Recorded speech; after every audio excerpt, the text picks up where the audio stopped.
Well, hey, everyone. Welcome to another episode of The Rachel Cruze Show. And I'm so excited that my guest today is Dr. Henry Cloud, one of my favorite people on the planet. Henry, thanks for being here. Hey, Rachel. It's always good to be with you.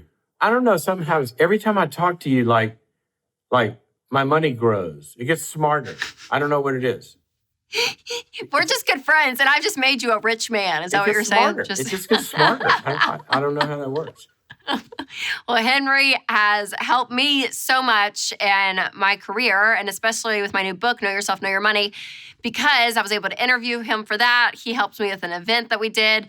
And I love partnering with Henry because all the wisdom you bring when it comes to understanding people, how they function, how they're wired. I mean, you've done counseling for years, psychology, all of it. And really breaking down how people function is a really important part of them winning with money. Because I always say personal finance is 80% behavior.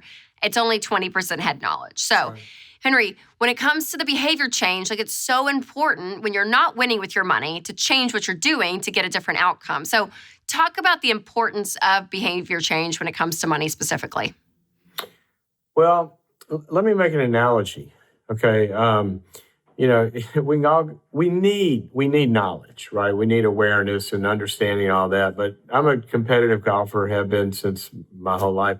I can watch a lot of videos on how to play golf, right? And I need to know that. I need to know that you turn your shoulders this way and not that way. And I need to understand the principles. But at some point, I got to go out there on the range and I got to have a teacher and I got to start putting it into practice, and I've got to change some behaviors if I'm ever going to win. Well, sort of like there's a verse in the Bible that says, faith without works is dead. And so we can have all of these beliefs and all this understanding, but until we get to actual behavior change, it's all a fantasy. Now, here's the big problem, Rachel. People equate knowledge with behavior change. So they'll go read a diet book, for example, and they think they're going to just put that diet book into practice, but they don't have the ingredients in the path that are going to cause the behavior change to happen. And that's why 99% of, or 90% of all New Year's resolutions just go by the wayside. Yeah. It's very important. Okay. So when people want to change, what are a couple of things that you've seen throughout the years that really help people do that, make lasting permanent change? Well, let me give you the simple formula, okay? Because ultimately, when you're talking about behavior change, there's got to be wiring that drives that. Okay, we're created with brains. Now, yours is bigger than most of ours, but everybody's got one, all right? And the way these brains work is you have circuitry. It's just like your computer. You've got coding and wiring and hardwiring, neurological circuitry that makes behaviors, it drives them, all right? So that wiring is there. Your old behavior patterns, that's why habits are so hard to break, because you're wired to do this. Now, here's the thing. What you've got to do to change behavior is you can't change the wiring that's already existing there. What you've got to do is you've got to create new wiring. The popular term is create new habits, right? Create new patterns. So you have to ask the question, how is that wiring created? All right, let me give you just 4 simple wiring ingredients. Number 1, back to what we said a moment ago, read Rachel's books and listen to her podcasts. Because the first thing to create new wiring for behavior change is there's got to be an awareness, a knowledge of what are we talking about. When you talk about somebody doing something new in their finances to change their behavior, what's the principle? Is it about saving? Is it about not spending? Is it about depending on how much I'm going to spend and why? What do I need to learn? Very, very important. That's why we have events and seminars and classes and videos and smart conferences and all of that. Very important, but that's only one. We don't go away from that with new wiring. It tells us the path that the new wiring's got to form on. But the second ingredient's got to be there. All right, now this is huge. It's called focused attention. That's what the neuroscientists call it, which means Now I read the book on how to swing a golf club. I got to go on to the driving range, and somebody has got to focus my attention in real time when I'm actually doing it on the thing that I've become aware of. So if I start to turn my shoulders this way, my teacher says, hold on, remember we learned that you got to turn them the other way. Well, right now you're Yeah. doing this. Okay, so focused attention. They're starting to work with their money. Now we've gone from the seminar to I'm going to start swiping credit cards or writing checks for something. And somebody's got to bring it to my awareness on Wednesday. Hey, wait a minute. Whoa. Remember you said you're not going to be spending it on trying to keep up with the Joneses? Now that, and they focus my attention on right when it's happening, right? Or right when the opportunity is happening. Doesn't have to be the bad side. It could be the good side. Focus on the opportunity. Hey, right now you just got your paycheck. Remember what we talked about, the new habit is you're going to take the first part of that and you're going to give it to God, and you're going to take the next part and you're going to invest it in you in some way. You're going to pay down debt or have, savings or whatever it is. Remember we talked about, Yeah. okay, this is the time. Let's focus right now. And you got a reminder. Somebody's telling me, all right, that's number 2, focused attention.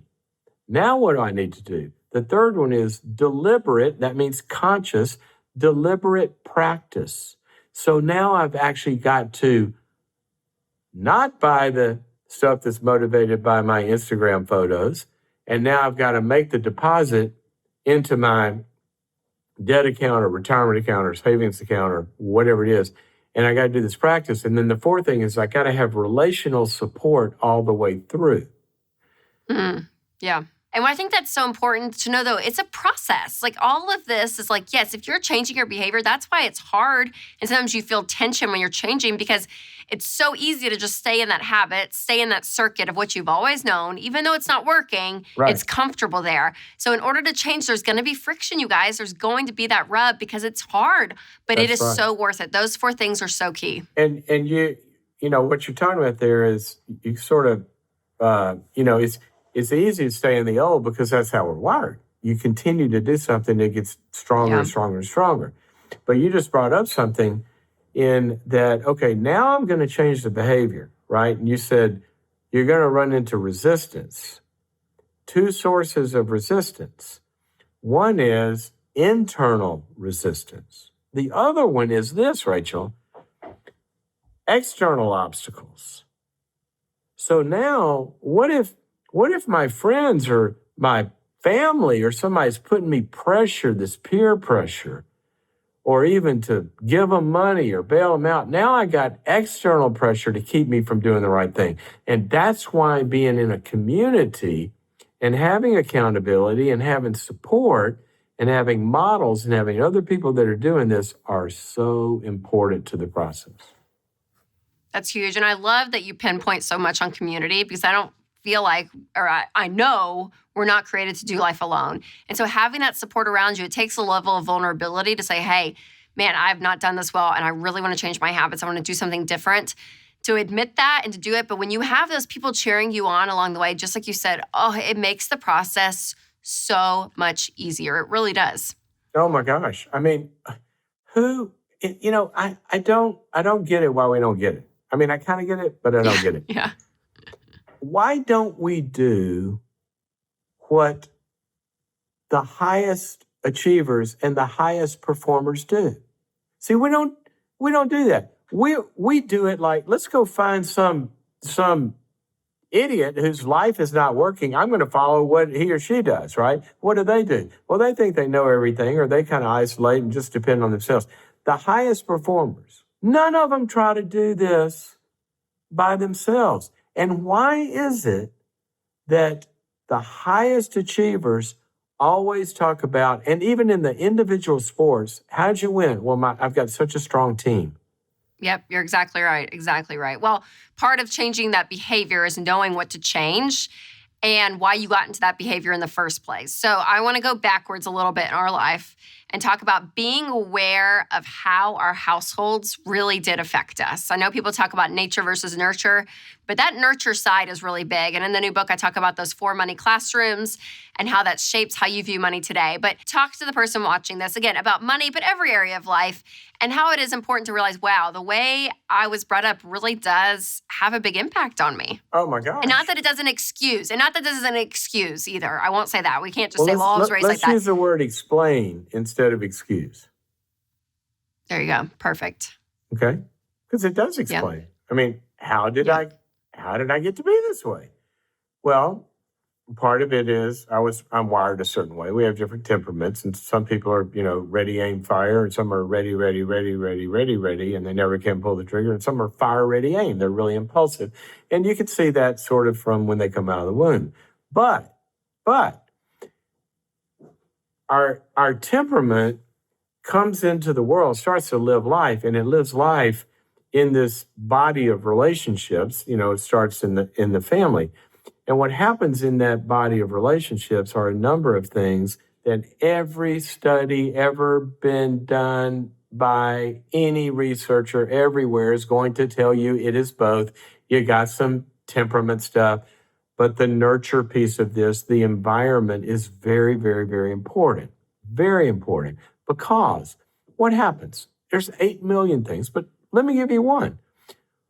What if a kid comes into the world and they really aren't connected with? What if their emotional needs? We have kids that grow up in emotionally starvation families, right? Yeah. They're very alone for a number of reasons. Well, guess what? If I don't have love to fill my tummy, I'm going to go buy love, right? That's one way. And I think one more possession or one more this or one more that, that's going to fill up this emptiness inside. Or what about the modeling piece? We learn behavior. One of the biggest ways we learn behavior is we see it and we model it. That's how all kids learn. We know that's how you learn language. It's how you learn to eat. It's how you learn everything. You watch and you learn. And then you try and then you do. Well, a lot of times we learn certain patterns of behavior and we do it like they did it. Or, watch this, the way they did it was so distasteful or hurtful to me, I'm going to mold myself in relation to the way they did it in a defensive, compensating way. So, for example, you got a rageaholic for a parent. I'm so turned off by anger, I'm never going to have any anger and never express and be a nice person. Well, that's great, but if you're too nice and you can't stand up and say no, then we got a different problem. And so the nurture part of this is huge. What if you grow up in a family that status is important and they're always comparing, well, the Joneses, or you better get this prom dress, or you even see mom or dad, caring too much about externals.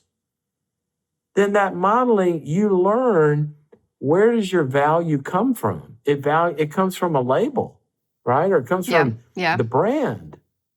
Or what if you grow up in a family doesn't teach you to say no, doesn't have any boundaries? Or then you got so-and-so needs to be bailed out one more time, and you learn, I just keep bailing out and rewarding irresponsible behaviors. It's a number of these. We don't get good feelings about ourselves from good stuff, which is always relational in part. And we're walking around, we'll try to give ourselves good feelings by having a bigger house. So it's huge.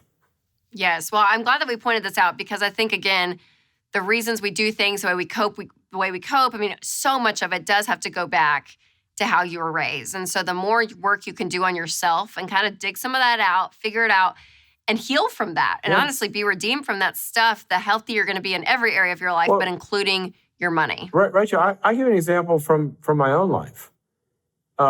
So my dad, I come from a strange numerical family.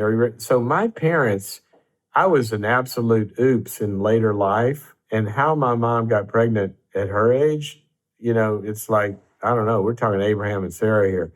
So they were way done. I've got a sister, my oldest sister, she got married when I was born.